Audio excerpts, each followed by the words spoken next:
আসসালামু আলাইকুম। Beyond border স্পোর্টসের সাপ্তাহিক আয়োজন দ্য অ্যানালিস্ট অ্যাঙ্গেলে আপনাদেরকে স্বাগত জানাচ্ছি। আমি হাসান আল বান্না। আমাদের সাথে সাপ্তাহিক ম্যাচ অ্যানালাইসিস নিয়ে আমাদের সাথে স্টুডিওতে উপস্থিত আছেন certified performance analyst Ahmed Rezon Protik ভাই। আসসালামু আলাইকুম ভাই, কেমন আছেন? ওয়ালাইকুম আসসালাম, ভালো আছি আলহামদুলিল্লাহ।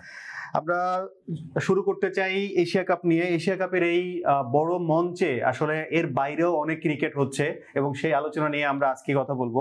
এশিয়া কাপের বাইরে আমরা যেসব আলোচনা নিয়ে আজকে কথা বলছি সেটা হচ্ছে ইংল্যান্ড এবং সাউথ আফ্রিকা টি-20 সিরিজ, ইংল্যান্ড এবং আয়ারল্যান্ডের টি-20 সিরিজ, ভাইটালিটি ব্লাস্টের টুর্নামেন্ট, উইমেন এবং মেল সিপিএল, এবং ইন্ডিয়া এবং অস্ট্রেলিয়া উইমেনদের সিরিজ এবং সাউথ আফ্রিকা পাকিস্তানের সিরিজ। আমি একটু এশিয়া কাপ নিয়ে কথা বলতে চাই। গতকাল একটা ম্যাচ শেষ হয়েছে যেখান থেকে আসলে গ্রুপ পর্বের ফার্স্ট পর্যায়ে কিন্তু অলরেডি সেট হয়ে গেছে, যেখানে হচ্ছে পাকিস্তান এবং ইন্ডিয়া তারা গ্রুপ পর্বের এই গ্রুপ থেকে তারা দুইজনই নেক্সট পর্বে চলে যাচ্ছে। এবং সেকেন্ড গ্রুপে আসলে আলটিমেটলি আজকের খেলা পর্যন্ত কিন্তু আমরা ওয়েট করতে হচ্ছে যে আসলে বাংলাদেশ, শ্রীলঙ্কা এবং আফগানিস্তানের কোন দুটো দল গ্রুপ পর্বের পরের রাউন্ডে যাচ্ছে। এবং আমরা পুরো বাংলাদেশ ওয়েট করছে যে আসলে আজকের ম্যাচটায় শ্রীলঙ্কা জিতুক এবং বাংলাদেশ পরবর্তীতে রাউন্ডে যাক। এছাড়া আমি পরের ইয়াতে চলে যেতে চাই। ইংল্যান্ড এবং সাউথ আফ্রিকা টি-20 ম্যাচের এক সিরিজ শেষ হয়েছে এবং সেখানে যদি আমরা বলি যে Phil Salt man of the series এবং লাস্ট ম্যাচটা পরিত্যক্ত হয়েছে। পুরো টুর্নামেন্টটা কেমন দেখলেন? টি-20 সিরিজটাতে বেসিক্যালি ব্যাটিং পাওয়ারের প্রদর্শনী ছিল দুইটা দলের পক্ষ থেকেই। আমরা যদি প্রথম ম্যাচটার দিকে তাকাই তাহলে ডনোভান ফেরিরা উনি ম্যান অফ দ্য ম্যাচ হন। উনি কিন্তু খুব লং হ্যান্ডেলে ব্যাটিং করে থাকেন এবং ওটা কিন্তু একটা কাটিল ওভারের ম্যাচ ছিল, 9 ওভারের ম্যাচ ছিল এবং সেখানে কিন্তু একটা সিগনিফিক্যান্ট টোটাল সাউথ আফ্রিকা দ্বারা করাতে সক্ষম হন। পরবর্তীতে সেই 9 ওভারের খেলা কিন্তু সম্পূর্ণরূপে হয়নি, 5 ওভারের খেলা সংগঠিত হয় এবং রিভাইজ টার্গেটটা ইংল্যান্ড আলটিমেটলি রিচ করতে পারেনি। তো প্রথম টি-20 আইতে South Africa came out victorious, কিন্তু সেকেন্ড টি-20 আইতে England took their redemption, they had their redemption. Phil Salt উনি 141 রানের একটা দুর্দান্ত ইনিংস খেলেন এবং ইংল্যান্ড 20 ওভারে 300 ঊর্ধ্ব একটা টোটাল পোস্ট করতে সক্ষম হন এবং ফলশ্রুতিতে সাউথ আফ্রিকা আসলে প্রেসারটা হ্যান্ডেল করতে পারেনি, তারা বিশাল ব্যবধানে পরাজয় বরণ করে। ম্যান অফ দ্য সিরিজও ফিল সল্ট হয়েছেন। সাউথ আফ্রিকার বোলিং এর বিষয়ে যদি একটা কথা বলতে চাই, বিগত কিছু সিরিজ তারা বেশ ভালো করলেও প্রতিটা সিরিজেই দেখবেন যে কোনো একটা ম্যাচে সাউথ আফ্রিকা অনেক রান কনসিড করেছে। সেটা আপনি অস্ট্রেলিয়ার সাথে বলেন, থার্ড ওডিআইতে 400+ রান কনসিড করা, ইংল্যান্ডের সাথে এখানে থার্ড ওডিআইতে 400+ রান কনসিড করা, আবার টি-20 সিরিজে সেকেন্ড ম্যাচে 300 রান টি-20 ম্যাচে কনসিড করা, যদি বলতে অত্যাচারই ছিল আর কি বোলারদের উপর। আমার মনে হয় সাউথ আফ্রিকা তাদের বোলিং সেটআপ নিয়ে একটু চিন্তা ভাবনা করার বিষয় রয়েছে, কারণ একই ঘটনার রিপিটেশন বারবার হচ্ছে। তো এটা একটা কনসার্নের জায়গা সাউথ আফ্রিকার বোলিং লাইনআপের জন্য আমার মনে হয়। আমরা ইংল্যান্ড এই সিরিজের পরপরই কিন্তু আরেকটা সিরিজে অলরেডি পার্টিসিপেট করছে, সেটা আয়ারল্যান্ডের বিপক্ষে। এবং গতকালকে আমরা আয়ারল্যান্ডকে আসলে যদি বলি একটা টেস্ট খেলুড়ে দলের মধ্যে আসলে সর্বোচ্চ শেষের দিকের একটা দল এবং গতকালকে 190+ একটা হেলদি একটা স্কোর আমরা দেখেছি এবং গতকালকের ফার্স্ট ম্যাচের রেজাল্টও আমরা দেখেছি। এই ম্যাচ এবং এই সিরিজ নিয়ে কি এক্সপেকটেশন? এখানে ধরেন খেলাটা ডাবলিনে হচ্ছে, আয়ারল্যান্ডের মাটিতে। স্কটল্যান্ড, আয়ারল্যান্ড, নেদারল্যান্ডস এখানকার উইকেট গুলো কিন্তু খুব ব্যাটিং সহায়ক হয়ে থাকে, প্রচুর রান সংগ্রহ করা হয় নর্মালি। তো মোটামুটি এক্সপেক্টেড ছিল যে অনেক রানের খেলা হবে। তারপর আয়ারল্যান্ড যে ব্যাটিং ডিসপ্লেটা গতকাল প্রদর্শন করেছে এটা অসাধারণ ছিল এক অর্থে বলতে গেলে। এই জায়গায় যদি আমাদের বাংলাদেশ যেত সেখানে তারা কত রান সংগ্রহ করতে পারত? আমার মনে হয় 150+ রান করাটা একটু মেন্টালিটির ব্যাপার থাকে। আমাদের ওই যে যেই ধরনের উইকেটই খেলি ঘুরে ফিরে আমরা 150-60 রানই সংগ্রহ করি, 60 আমাদের স্ট্যান্ডার্ড। হ্যাঁ, তো সেখানে হ্যারি টেক্টর গতকালকে 36 বলে 61 রানের একটা ইনিংস খেলেন। লরকান টাকার উনি 36 বলে 55 রানের একটা ইনিংস খেলেন। মোটামুটি একটা স্টেডি স্টার্টের পরে কিন্তু দ্রুত দুটো উইকেট পড়ে যায় আয়ারল্যান্ডের এবং আমার কিন্তু সেখান থেকে মনে হচ্ছিল যে হয়তো 150 বা 60-এর বেশি তারা করতে পারবে না, কজ ইংল্যান্ড লাইনআপে কিন্তু আদিল রাশিদ এবং রেহান আহমেদের মতো স্পিনার ছিল।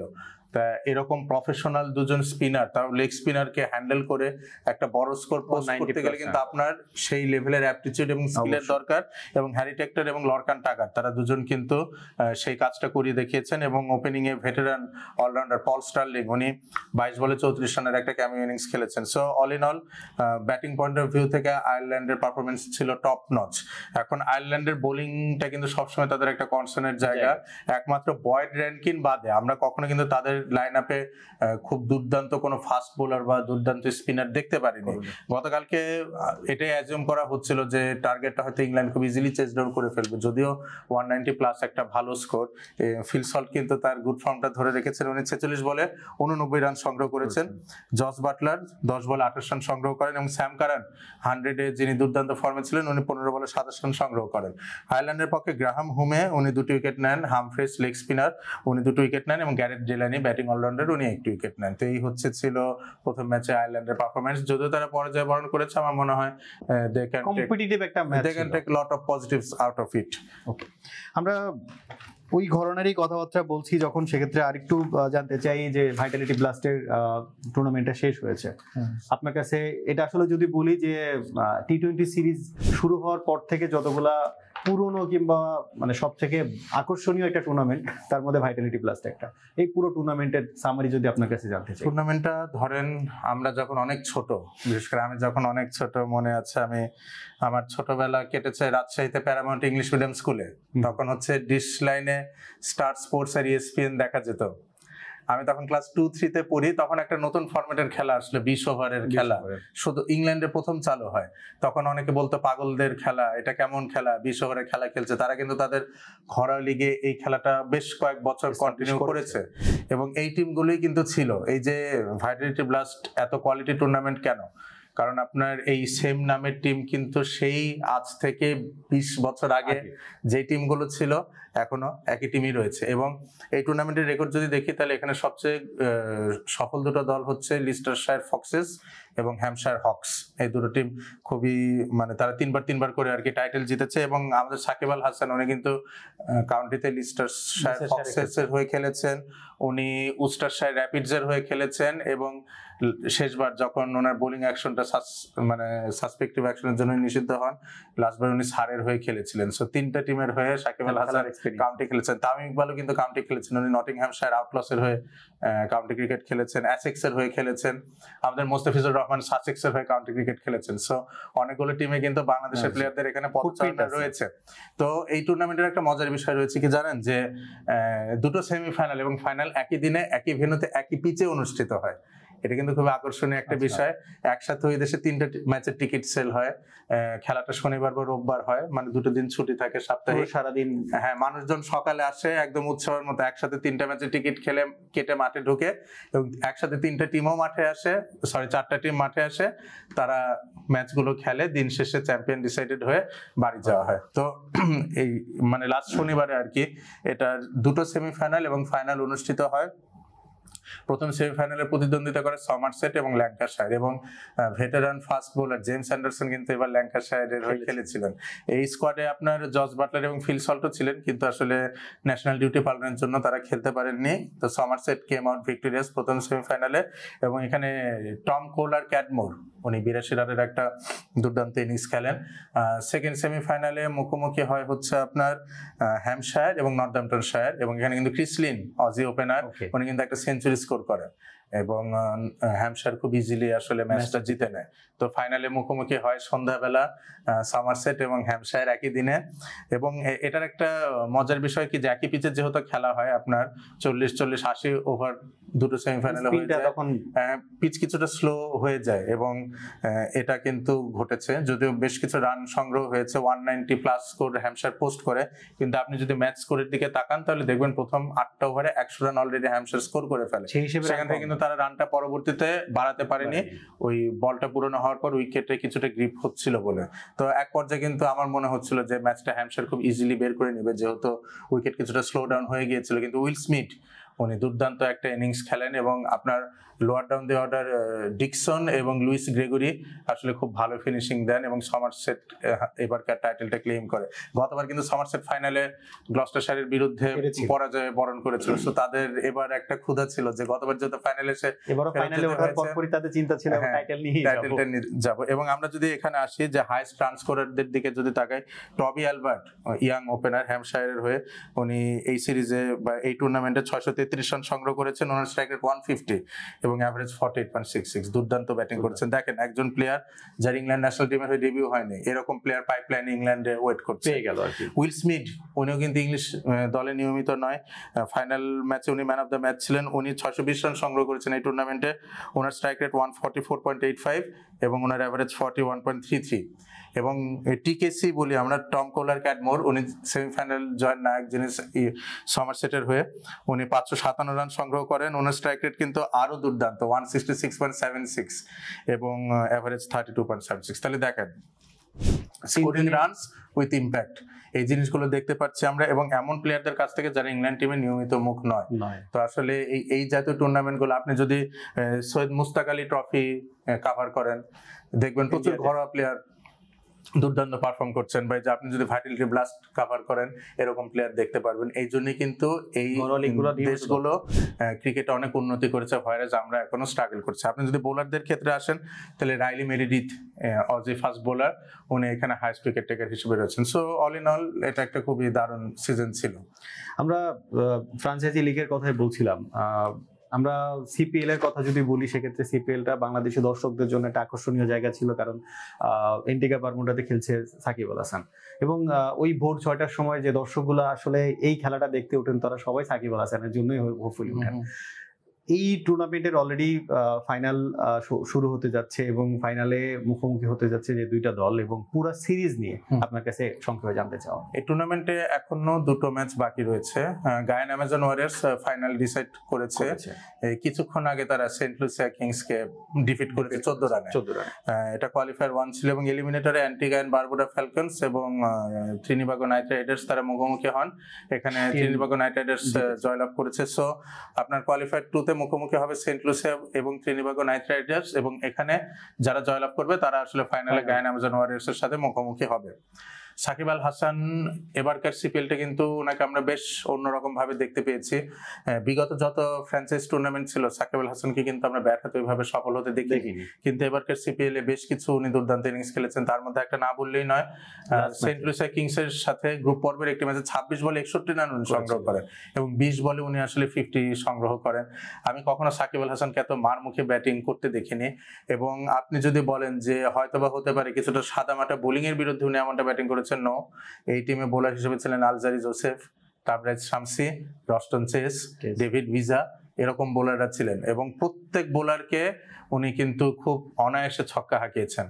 রস্টন চেসের বলে উনি 6 মেরেছেন, শামসির বলে 6 মেরেছেন, ডেভিড ভিজার বলে 6 মেরেছেন, এবং আলজারি জোসেফের বলে একটা 106 মেরেছেন, অনেকটা ঋষভ পান্তের মতো। It was a treat to watch. Shakib Al হাসানের জন্য এই টুর্নামেন্ট অনেক সিগনিফিক্যান্ট, কারণ উনি এবারকার সিপিএল এ একই সাথে 500 উইকেট এবং 7000 রানের মাইল ফলককে স্পর্শ করেন। এর পাশাপাশি দ্রুততম, তার ক্যারিয়ারের কয়েকটা দ্রুততম 50-র মধ্যে একটা 50 এই টুর্নামেন্টে এসেছে।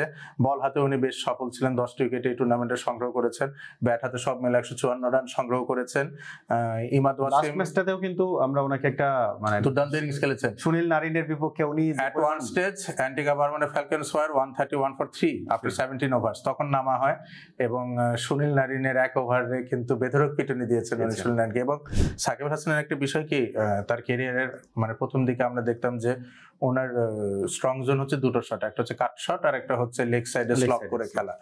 এই সুনীল নারিনের যে ওভারটাতে উনি মানে অনেক মারমুখী ভূমিকায় ছিলেন, এখানে কিন্তু উনি অনেক রকম শট খেলেছেন। উনি একটা ইনসাইড আউট শট খেলেছেন, উনি একটা সুইপ শট খেলেছেন, আর ওনার স্ট্রং জোনে যে শটগুলো ছিল সেগুলোতে খেলেছেন। তো নতুন ভাবে আমরা সাকিব আল হাসানকে হয়তো দেখতে যাচ্ছি ব্যাটার হিসেবে। বেশ কিছু পরিবর্তন আসলে আমি তার ব্যাটিং এ লক্ষ্য করেছি। সেটা ওই সেন্ট লুসিয়া কিংস এর বিরুদ্ধে যখন 61 রানের ইনিংসটা উনি খেলেন, তখনও কিন্তু আমরা কিছু আনইউজুয়াল রিজিয়নে সাকিব আল হাসানকে শট খেলতে দেখেছি, যেগুলো মানে সচরাচর আমরা দেখতাম না। সো মানে কি বলবো, বাংলাদেশের যে এখন টি-20 সেটআপ আছে, আপনি কয়জন ব্যাটারকে 26 বলে 61 রান সংগ্রহ করতে দেখবেন এই সময়? অবশ্যই it can be hardly found. So Shakib Al হাসানের পারফরম্যান্স কিন্তু আমরা এখনো মিস করছি। ওডিআইতে কিন্তু উনি এখন অ্যাভেলেবেল আছেন। তো আসলে মানে বাংলাদেশ সরকার আসলে বিষয়টা কিভাবে দেখবে এটার উপরে কিন্তু আসলে নির্ভর করছে। বিসিবি কিন্তু ইচ্ছুক সাকিব আল হাসান ওডিআই সেটআপে আসুক। তো সবকিছুর ঊর্ধ্বে গিয়ে যদি সাকিব আল হাসানকে আমরা নেক্সট ওয়ার্ল্ড কাপের জন্য পেতে পারি, যদি সেটা শুধু বোলার হিসেবেও হয় আমার মনে হয় বাংলাদেশ অনেক এখান থেকে উপকৃত হবে। আর সাকিব আল হাসান মাঠে থাকার কিন্তু একটা খুব ভালো ইম্প্যাক্ট রয়েছে, যেটা আমরা দেখতে পেরেছি অ্যান্টিগা এন্ড বারবুডা ফ্যালকনস কিন্তু তারা প্লে অফ খেলেছে বারবাডোস রয়্যালসকে টপকে। এটা কেন সম্ভব হয়েছে? সম্ভব হয়েছে ওনার মতো একজন লিজেন্ডারি ক্রিকেটারের মাঠে উপস্থিতির জন্য। একইভাবে একইভাবে আপনি দেখবেন যে নিদাহাস ট্রফির ফাইনালটা যখন আমরা খেলি, সাকিব আল হাসান কিন্তু টুর্নামেন্টের মিড লেভেলে উনি ইনজুর্ড থাম্ব নিয়ে কিন্তু টিমের সাথে অ্যাড হন। উনি কিন্তু ওভাবে ব্যাট করতে পারেননি, দলের সাথে ছিলেন, বোলিংটা ভালো করেছেন, বাংলাদেশ কিন্তু ফাইনাল খেলেছিল এবং অলমোস্ট কিন্তু আমরা শেষ বলে দিনেশ কার্তিক ওই 6টা না মারলে আমরা কিন্তু টুর্নামেন্টে জিতে যাই। কষ্টের কথা, পুরোটা টুর্নামেন্ট জুড়ে কিন্তু সাকিব আল হাসান দারুণ ক্যাপ্টেন্সি করেছিলেন। ইভেন লাস্ট ওভারে সৌম্য সরকারকে বোলিং দেওয়া কিন্তু একটা মাস্টার স্ট্রোক হতে যাচ্ছিল, হতে হয়নি। সো ওনার মতো প্লেয়ার যে কোনো মুহূর্তে যদি বাংলাদেশ টিমে আমরা পাই, আমার মনে হয় এটা দল হিসেবে আমাদের জন্য সুবিধা। প্রথম দিকে আমরা কিন্তু এই সিরিজে দেখতাম, টুর্নামেন্টে দেখতাম যে সাকিব আল হাসানকে ওইভাবে প্রপার ইউটিলাইজ করা হচ্ছিল না, এবং লাস্ট ম্যাচে যেটাতে অ্যান্টিগা হেরেছে আর কি, ওখানে কিন্তু এলিমিনেটরে আমরাও দেখেছি যে প্রথম 2 ওভারে মাত্র 7 রান কনসিড করেছিলেন। পরের দিকে আসলে একটা ওভারে উনি বেশ খরুচে ছিলেন, কিন্তু ঘুরে ফিরে থ্রু দ্য সিরিজ এবং টুর্নামেন্টে উনি কিন্তু আসলে ভালো বোলিংও খরচে হবেন, কারণ ইমাদ ওয়াসিম তো খুবই একজন সুবিধাবাদী মানুষ সত্যি কথা বলতে গেলে। কারণটা কি, যে নিকোলাস পুরান হচ্ছে বামহাতি ব্যাটার, এবং নিকোলাস পুরান পৃথিবীতে বর্তমান সময় টি-20 ক্রিকেটে যতগুলো দুর্ধর্ষ ব্যাটার রয়েছেন তাদের মধ্যে একজন। আপনি এরকম দুর্ধর্ষ একজন বামহাতি ব্যাটারের বিরুদ্ধে সাকিব আল হাসানকে এক্সপোজ করেছেন, and it was bound to happen. মানে এখানে সাকিব আল হাসানের দোষও নেই, নিকোলাস পুরানের আহামরি কৃতিত্বও নেই, মানে এটা হওয়ারই ছিল। ওই মুহূর্তে আপনি বাম হাতে অর্থোডক্স বোলার দিলে উনি মার খাবেনি, মানে that was inevitable and it happened eventually. ওই জায়গায় যদি ইমাদ ওয়াসিম আসতেন উনিও মার খেতেন, কিন্তু উনি তো মানে নিজেকে এমন সময় বোলিং এ আনেন যে সময় ব্যাটসম্যান অতটা চড়াও হন না, ওনার স্পেল উনি অনেক আগে শেষ। কিন্তু উনি পাওয়ার প্লেতে যখন বোলিংটা শুরু করেছেন ইমাদ ওয়াসিম, তখন কিন্তু উনি বেধড়ক পিছিয়ে গেছেন। আপনি দেখেন যে সাকিব আল হাসান কঠিন সময় বোলিং করে ওনার যা বোলিং ফিগার, ইমাদ ওয়াসিম সুবিধাজনক অবস্থায় বোলিং করাতে এই ম্যাচে তারও একই figure, identical figure, but situation different. আমরা যখন মেলের ভার্সনটার কথা বলছি, ফিমেল ভার্সনে কিন্তু অলরেডি বারবাডোস চ্যাম্পিয়ন হয়েছে, সো এটা নিয়ে যদি আপনার কাছে জানতে চাই। এটা একটু ইন্টারেস্টিং টুর্নামেন্ট, অনেকটা ত্রিদেশীয় সিরিজ যেমন হয় তেমন। উইমেন্স সিপিএল এর টিমই থাকে মাত্র 3টা, একটা হচ্ছে বারবাডোস রয়্যালস, একটা গায়ানা অ্যামাজন ওয়ারিয়র্স, আর ত্রিনিবাগো নাইট রাইডার্স। তো 3টা আসর হয়েছে, 3টা আসরই আসলে গায়ানা বারবাডোস রয়্যালস চ্যাম্পিয়ন হয়েছে। প্রথমবার আর তৃতীয়বার তাদের ফাইনাল অপোনেন্ট ছিল গায়ানা, এবং দ্বিতীয় আসরে তাদের অপোনেন্ট ছিল হচ্ছে ত্রিনিবাগো নাইট রাইডার্স। তো এবারকার ফাইনালে আমি এক্সপেক্ট করছিলাম যে গায়ানা অ্যামাজন ওয়ারিয়র্স ভিক্টোরিয়াস হয়ে বেরিয়ে আসবে। গায়ানা অ্যামাজন ওয়ারিয়র্সের টিমটা কিন্তু খুবই ভালো ছিল। Irish wicket keeper batter অ্যামি Hunter ছিলেন, উইন্ডিজ ক্যাপ্টেন স্টেফানি টেইলার ছিলেন, এক্স প্রোটিয়া ক্যাপ্টেন ডেন ভ্যান নিকার্ক, উনি কিন্তু অবসর ভেঙে এই টুর্নামেন্টে আবার ব্যাক করেছেন। উনি ছিলেন, রামারাক ছিলেন লেগ স্পিনার। তো টিমটা মোটামুটি বেশ ফর্মিডেবল ছিল। বারবাডোস রয়্যালস এর জন্য এবার আসলে তাদের চামারি আতাপাতু শ্রীলঙ্কান স্কিপার, তার প্রতি কৃতজ্ঞ থাকা উচিত, কারণ বিগত 2 বছরে চামারি আতাপাতু এবং হেইলি ম্যাথিউস দুজনেই আসলে টিমটাকে টেনে নিয়েছেন, কিন্তু এবার কিন্তু ইনজুরির জন্য হেইলি ম্যাথিউস খেলতে পারেনি বারবাডোস রয়্যালস। তো আমার মনে হচ্ছিল যে ফাইনালে চামারি আতাপাতু একা হয়তো আর কতদূর নিবেন, কজ লাস্ট ম্যাচে ত্রিনিবাগো নাইট রাইডার্সের বিরুদ্ধে গ্রুপ পর্বের, যেটা ভার্চুয়ালি একটা ডেড রাবার ম্যাচ ছিল, সেখানে উনি 91 রান সংগ্রহ করেন। সো এরকম একটা অতিমানবীয় ইনিংস খেলার পরে পরবর্তী ম্যাচে কিন্তু পারফরমেন্স পাওয়া যায় না, বাট চামারি আতাপাতু কিন্তু আপনার সর্বোচ্চ রান সংগ্রাহক এই টুর্নামেন্টে এবং উইকেট শিকারীর তালিকায় 3 নম্বরে রয়েছেন। তো এটা আসলে অনবদ্য পারফরমেন্স চামারি আতাপাতুর ইনিংস থেকে, এবং উনি কিন্তু আসলে একলা হাতে বারবাডোস রয়্যালসকে চ্যাম্পিয়ন করেছেন এবং ম্যান অফ দ্য টুর্নামেন্টও চামারি আতাপাতু হয়েছে। আমরা যেতে চাই হচ্ছে উইমেনদের একটা সিরিজ, পরপর 2টা সিরিজ আমরা কথা বলবো। একটা হচ্ছে ইন্ডিয়া এবং অস্ট্রেলিয়া এবং সাউথ আফ্রিকা এবং পাকিস্তানের উইমেন্সদের যে সিরিজগুলো চলছে। ভাইয়া আপনার কাছে ইন্ডিয়া এবং অস্ট্রেলিয়া উইমেন্স সিরিজ হচ্ছে বর্তমান সময়ে যদি আপনি উইমেন্স ক্রিকেটের কথা বলেন সবচেয়ে শক্তিশালী 2টো দলের মধ্যেকার ব্যাটেল, কারণ ইংল্যান্ড উইমেন এবং অস্ট্রেলিয়া উইমেন এক সময় তারা সবচেয়ে শক্তিশালী 2টো দল ছিল, কিন্তু এখন কিন্তু ইংল্যান্ডের জায়গাটা ইন্ডিয়া নিয়ে গেছে। লাস্ট যে ওডিআই এবং টি-20 সিরিজ ছিল ইংল্যান্ডের মাঠে, সেখানে কিন্তু ইন্ডিয়া জয়লাভ করেছে। তো it's a good battle going on. প্রথম ম্যাচে অস্ট্রেলিয়া জয়লাভ করেছে, দ্বিতীয় ম্যাচে ইন্ডিয়া জয়লাভ করেছে। অস্ট্রেলিয়ার ব্যাটিং লাইন আপটা আসলে খুবই দুর্ধর্ষ। আমরা মেন্স ক্রিকেটে যেমন ইন্ডিয়ার ব্যাটিং লাইন আপটাকে বলে অনেক দুর্ধর্ষ, উমেন্স ক্রিকেট অস্ট্রেলিয়ার ব্যাটিং লাইন আপটা অনেক লম্বা। এই ব্যাটিং লাইন আপকে এনকাউন্টার করা কিন্তু খুব মুশকিল, কারণ আপনি এখানে ওপেনার হিসেবে এলিসা হিলি, ফিবি লিচফিল্ডকে পাচ্ছেন, আপনি মিডল অর্ডারে এলিসা পেরিকে পাচ্ছেন, অ্যানাবেল সাদারল্যান্ডকে পাচ্ছেন, অ্যাশ গার্ডনারকে পাচ্ছেন, হ্যাঁ জর্জিয়া ওয়েরহ্যাম রয়েছেন। সো তাদের ব্যাটিং লাইন আপটা আসলে অনেক বড়। বেথ মুনি রয়েছেন উইকেট কিপার ব্যাটার, নাম্বার 4-এ ব্যাট করেন। তো এত বড় ব্যাটিং লাইন আপকে কিন্তু আসলে ইন্ডিয়া প্রথম ম্যাচে এনকাউন্টার করতে পারেনি। 281 স্কোর করার পরও কিন্তু অস্ট্রেলিয়া 8 উইকেটে ম্যাচ জিতেছে। ফিবি লিচফিল্ড 90+ রানের একটা ইনিংস খেলেন, অ্যানাবেল সাদারল্যান্ড একটা 50 করেন, বেথ মুনিও 50 করেন। আসলে এলিসা হিলি বাদে প্রথম ম্যাচে সবাই খুব ভালো করেছেন এবং ইন্ডিয়ার কিন্তু বোলিং অপশন কম ছিল প্রথম ওডিআইতে। তো গতকালকে যেটা সেকেন্ড ওডিআই অনুষ্ঠিত হয়েছে সেখানে ইন্ডিয়া তাদের ব্যাটিং লাইন আপটা ছোট করে বোলিং অপশন বাড়ায়, এটার উপর ব্যাক করে যে তাদের টপ অর্ডারে যে ব্যাটার রয়েছে তারাই স্কোর করবেন। এবং একটা পর্যায়ে কিন্তু আমার মনে হচ্ছিল যেটা হয়তো ইন্ডিয়ার ক্ষেত্রে ব্যাকফায়ার করতে পারে, কারণ গত লাস্ট ম্যাচটাতে একমাত্র স্মৃতি মান্দানা বাদে উনি 117 রান সংগ্রহ করেছেন, আর কোনো প্লেয়ার 50 স্কোর করতে পারেনি। এবং জেমিমা রদ্রিগেজের মতো দুর্দান্ত একজন ব্যাটারকে তারা ড্রপ করে একজন ফাস্ট বলের এক্সট্রা খেলেছেন, রেণুকা সিংকে। সাহসী একটা সিদ্ধান্ত ছিল। এবং যখন অন্য কোনো ব্যাটারের সুবিধা করতে পারছিল না, সেকেন্ড বেস্ট হচ্ছে দীপ্তি শর্মার 40 রানস। তো ইন্ডিয়া কিন্তু কালকে মোটামুটি কাছাকাছি রানই করেছে 292, কিন্তু যেহেতু বোলিং অপশন বেশি ছিল সেই ক্ষেত্রে কিন্তু গতকালকে তারা অস্ট্রেলিয়াকে বেশ সহজে প্রায় 100 রানের বেশি ব্যবধানে কিন্তু গতকালকে ম্যাচ জয়লাভ করেছে। আমরা পাকিস্তান এবং সাউথ আফ্রিকার উইমেন নিয়ে যে সিরিজটা চলছে সেটা নিয়ে একটু জানতে চাই। পাকিস্তান উইমেন টিমের আসলে অনেক পথ এগোনো রয়েছে। নতুন দল বলি বা মিড লেভেল টিম হিসেবে ভালোই করছে। মানে উইমেন্স ক্রিকেট অনেকটা পাকিস্তান এবং বাংলাদেশ উইমেন একই পর্যায়ে রয়েছে। ছেলেদের ক্রিকেট এখন বর্তমানে যে অবস্থা, এখানে উইমেন্স ক্রিকেটে একই রকম ব্যাপার চলছে। তো সাউথ আফ্রিকা প্রথম ম্যাচে খুব ইজিলি পাকিস্তানের বিরুদ্ধে জয়লাভ করে। প্রথম ব্যাট করে পাকিস্তান 255 রানের একটি সংগ্রহ করে এবং সিদরা আমিন উনি লিজেন্ডারি ব্যাটার পাকিস্তানের, উনি 121 রান সংগ্রহ করেন এবং মুনিবা আলী উনি একটা 50 ঊর্ধ্ব ইনিংস খেলেন। তো পাকিস্তানের আসলে সমস্যাটা কি, লোয়ার ডাউন দি অর্ডার আপনার ফায়ার পাওয়ারটা নেই। একটা পর্যায়ে কিন্তু এরকম ছিল 40 ওভার শেষে প্রায় 200 রানের মতো 2 উইকেট মাত্র হারিয়েছিল, সেখান থেকে তারা আসলে স্কোরটা বাড়াতে পারেনি। ফলশ্রুতিতে টার্গেটটা খুব ইজি হয়ে যায় এবং সাউথ আফ্রিকার পক্ষে 2জন সেঞ্চুরি করেন ওদিন, তাদের অলরাউন্ডার মারিজান কাপ এবং তানজিম ব্রিটস, তারা দুজনে আসলে সেঞ্চুরি স্কোর করেন এবং খুব ইজিলি আসলে ম্যাচটা তারা জয়লাভ করে। Laura Wolvaardt legendary batter Protea, উনি মাত্র 4 রান করার সত্ত্বেও ম্যাচটা বের করতে কোনো সমস্যা হয়নি। এখন পাকিস্তানের ক্ষেত্রে যদি আমি বলি, তাদের 2জন কি ফাস্ট বোলার, ফাতিমা সানা ক্যাপ্টেন, আমাদের অনেকটা সাইফুদ্দিনের মতো কিন্তু রিপ্লেয়ার, একটু নাম্বার 7-এ ব্যাট করেন আর ডান হাতে বল করে থাকেন। অনেকটা আপনার বোলিং দেখলে মনে হবে কিন্তু যে উনার টাইপ লুকালাইক ক্রিকেটার আর কি।